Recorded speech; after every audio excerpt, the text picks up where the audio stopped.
2 பேர் பிரியறது ஒரு பக்கம் இருந்தாலும் 2 அப்பா அம்மா பிரியறதுங்கிறது ஒரு வேற மாதிரியான ஒரு முடிவு. உங்களோட குழந்தைங்க எப்படி அதை அண்டர்ஸ்டாண்ட் பண்ணிக்கிட்டாங்க சார் நீங்க 2 பேரும் பிரிஞ்சதை?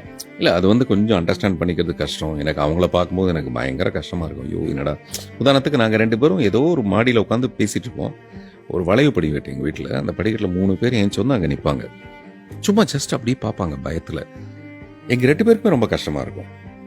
அப்புறம் என் வாழ்க்கையில் 1000 காதல் வரலாம், 1000 காதல் போகலாம். என்ன பண்ணாலும் அந்த காதலும் அந்த மனைவியும் மறுபடியும் ஒரு தடவை என் வாழ்க்கையில் வரவே முடியாத அளவுக்கு ஒரு உச்சபட்சமான ஒரு சந்தோஷமும் மகிழ்வும் தான் அந்த வாழ்க்கை.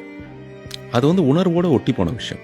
இப்போ நீங்கள் சொல்கிறீங்க கல்யாணத்தப்போ என்ன, அந்த ரெஸ்பெக்ட் வந்து எனக்கு அவங்க மேலே இருக்கும், அந்த ரெஸ்பெக்ட் அவங்களுக்கே என் மேலே இருக்கும். இந்த பிரிவு தவிர்க்க முடியாததாக இருக்குது. ஆனால் இது எவ்வளோ நாகரிகமாக இருக்குது யோசிச்சு பாருங்கள். 2 பேரும் பிரிஞ்சு ஒருத்தர் தூத்திக்கிட்டு அது பண்ணிக்கிட்டு இது பண்ணிக்கிட்டு அப்படிலாம் எதுவுமே இல்லையே எங்கள் வாழ்க்கையில். அதுக்கு பேர் என்னன்னா இன்னமும் அந்த காதல் மட்டும் அங்கே ஜீவிக்கு. அதுதான் உண்மை. அது இருக்கிறதுனால தான் இது வரைக்கும் நம்ம கேள்வி கேட்டு பதில் சொல்லிட்டு இருக்கோம். இப்போ நான் வந்து உங்ககிட்ட இவ்வளோ ஓப்பனாக பேச ஆரம்பிச்சதுக்கு அப்புறமேல இப்போ நான் ரொம்ப மறைச்சிக்கிறச்சுலாம் பேசணும்னு அவசியமே இல்லை. இப்போவும் எனக்கு அவங்க மேலே இருக்கிற ரெஸ்பெக்ட் அப்படியே ரெஸ்பெக்டாக இருக்குது. அதனால தான் சொன்னேன், இந்த 12 வருஷம் நம்ம போராடி இருக்க வேண்டாம். ஒத்து வரலையா, அம்மா தாயே நீ போயிட்டு வா, நான் இந்த பக்கம் போகிறேன், நீ இந்த பக்கம் இப்போ ஜாலியாக இருன்னு சொல்லியிருக்கலாமே. நம்ம ஏன் அதை வந்து செய்யலை அப்படிங்கிற மாதிரியான ஒரு உணர்வு தான் எனக்கு இப்போ தோணுது. ஏன்னா எல்லாருக்குமே அப்படி தானே வருது. எனக்கு மட்டும் வந்ததில்லை, உனக்கு மட்டும் வந்ததில்லை. இப்போ பார்த்தீங்கன்னா எல்லாருக்குமே அந்த மாதிரியான ஒரு பிரிவு வருது. அப்போ தான் நமக்கு தெரியுது இதுதான் இயல்பு. நம்ம 2 பேரும் சேர்ந்து ஒரே இடத்துக்குள்ளே இருக்க நம்ம முயற்சி பண்ணுறோம். அது நண்பர்களாக இருந்தாலும் சரி, காதலன் காதலியாக இருந்தாலும், கணவன் மனைவியாக இருந்தாலும் சரி. இன்னும் சொல்லப்போனால் காதலிக்கிறவங்க தான் ரொம்ப அண்டர்ஸ்டாண்டிங்கோட இந்த காதல் ஒத்து போலையா நம்ம பிரிஞ்சு போயிடலான்னு சொல்கிறது காதலன் காதலியும் கணவன் மனைவியும் தான் செய்யணுங்கிறது இப்போ எனக்கு தோணுது. எனக்கு உங்களை அவ்வளோ லவ் பண்ண பிடிக்கும் அப்படின்னு சொல்லும்போது உன்னுடைய சந்தோஷம் தானே என்னோட சந்தோஷம். உனக்கு என்னோட இருக்கிறது பிடிக்கலன்னா அதுக்கு நான் தானே முதல்ல வழி கொடுக்கணும். அதுதான் சொர்ணமுகி படத்தோட மேஜர் விஷயம். நானும் அவளும் காதலிச்சோம். இப்போ அவன் மனசுக்குள்ளே வேற ஒருத்தன் வந்துட்டான், அவன் மனசுக்குள்ளே வேற யாரோ ஒருத்தன் வந்துட்டான். இதுதான் தகராறு. நம்ம பேசும்போது பின்னாடி பேக்ரவுண்ட்லேயும் ஒரு மியூசிக் போகுது. Silence please.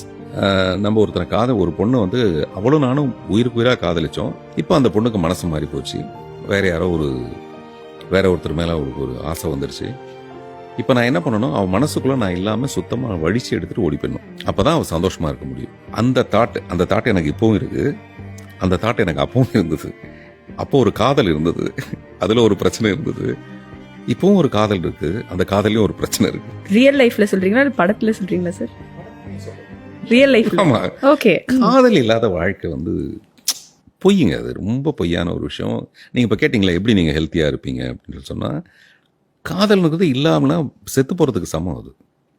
அது நீங்கள் நினைக்கிற மாதிரி இந்த கொஞ்சம் அந்த சால்ட் அண்ட் பேப்பர் ஹேர்னால காதல் வராமல் போயிடும். காதலுங்கிறது உங்கள் மனசுக்குள்ளே நீங்கள் உருவகப்படுத்திக்கிற ஒரு விஷயம். அதுதான் காதல். அது வந்து நிலையானது. அதை கொண்டு போய் நான் உங்கள் மேலே வச்சாலோ இல்லை வேற யார் மேலே வச்சாதான் அங்கே பிரச்சனை வருது. புரியுதா? இது வந்து அடகு வைக்கிற மாதிரி வச்சுட்டு நான் வந்து ஒரு தங்கச்செயினில் கொடுப்பேன், நீ எனக்கு 10,000 ரூபா கொடுன்னு கேட்குற மாதிரி காதலை கொண்டு போய் வச்சுட்டு நீங்கள் அதுலேருந்து ஏதாவது எனக்கு கொடுன்னு கேட்டால் தான் ப்ராப்ளம். நீங்கள் காதலை வச்சுக்கிட்டே இருந்ததில் ஒரு பிரச்சனையும் இல்லையே. இப்போ நான் சொல்கிறது அப்படி தான். என் காதலி மேலே நான் ஒரு காதல் வைக்கிறேன், அவளுக்கு மனசு மாறி போயிடுது, வேற ஒருத்தனோட போகுதுன்னு தெரியும். அம்மா தாயே நீ போயிட்டு வா, சந்தோஷமா இரு. அதுதான் இருக்குதுலேயே ஹையஸ்ட் லவ். ஆமாம். அந்த பட்டாம்பூச்சி மாதிரி தான். விட்டுட்டோம்னா அது தானாக வந்தால் வரட்டும், வரலைன்னா போகட்டும். மறுபடியும் இன்னும் நிறைய பட்டாம்பூச்சி வரதான் நம்ம திரும்பி பார்க்கலாம் இல்லை? அதுக்கு ஒரு கலர்ஃபுல்லான கொடுப்பனை உள்ள பட்டாம்பூச்சி வரலாமே. உங்களை பற்றி சொல்லிட்டீங்க, நான் பசங்களை பற்றி கேட்டேன் சார். அவங்க எவ்வளோ ஒரு அண்டர்ஸ்டாண்டிங் மெச்சூர்? அவங்களுக்கு இது தேவைன்னு நான் நினைக்கிறேன். ஏன்னா எங்கள் அப்பா அம்மா பிரிஞ்சிருந்த நான் பார்த்தேன்னா நாங்கள் 2 செத்துருப்போம், நானும் என் தம்பியும். எங்களுக்கு வந்து அப்படி ஒரு விஷயமே தெரியல. ஆனால் இப்போ பாருங்கள், அவங்க எவ்வளோ மெச்சூர்டாக இருப்பாங்கன்னா, நான் லைஃபோட யதார்த்தம்னு இப்போ நான் புரிஞ்சுக்கிட்டதை என் பசங்க அப்போ புரிஞ்சிருப்பாங்கல்ல, கொஞ்சம் முன்னாடியே அவங்க புரிஞ்சிருப்பாங்கல்ல. எனக்கு தெரிஞ்சு வாழ்க்கைக்கு தேவையானது உண்மையான யதார்த்தத்தை நம்ம புரிஞ்சுக்கிறது. இந்த காதல் தான் வாழ்க்கைன்னு நினச்சிட்டு இருந்தேன் இல்லையா, நானும் என்னுடைய மனைவியும் நினச்சிட்டு இருந்தோம். பார்த்தீங்களா, அது வந்து இல்லைன்னு ஒரு நாளைக்கு தெரிஞ்சது. இப்போ நான் வந்து லவ் பண்ணேன்னா அந்த லவ் வந்து இன்னும் பியூட்டிஃபுல்லாக இருக்குது. அது யாரையும் ஹர்ட் பண்ணாமல் கஷ்டப்படுத்தாத ஒரு காதலாக இருக்குது. இதை தான் என் பசங்க கொஞ்சம் இந்த பிரிவின் மூலமாக அவங்க புரிஞ்சுக்கிட்டாங்க. அதுதான் அவங்க கல்யாணத்துக்கு நான் கொடுத்த வரதட்சணை. என்னுடைய பெரிய டாக்டர் வந்து அபிநயா வந்து அவங்க அம்மா கூட இருக்கிறதுனால நாங்கள் எப்பாவது ஒரு மாதத்துக்கு ஒரு தடவை அப்படி தான் நாங்கள் சந்திக்கிறதுக்கு முடியுது. அப்போது இந்த டைவர்ஸ் ஆன புதுசில் நாங்கள் ஒன்றும் பெருசாக இதை பற்றி பேசிக்கிட்டது கிடையாது. அதுக்கு டைம் என்ன சரியாக இருந்ததுன்னா, 3 பேரையும் வேறு வேறு ஸ்கூலில் கொண்டு போய் சேர்க்கணும். இவங்க இந்த ஸ்கூல்லேருந்து வந்தாங்க. அப்புறம் என் பையன் வந்து பயங்கர தகராறு பேரோடி.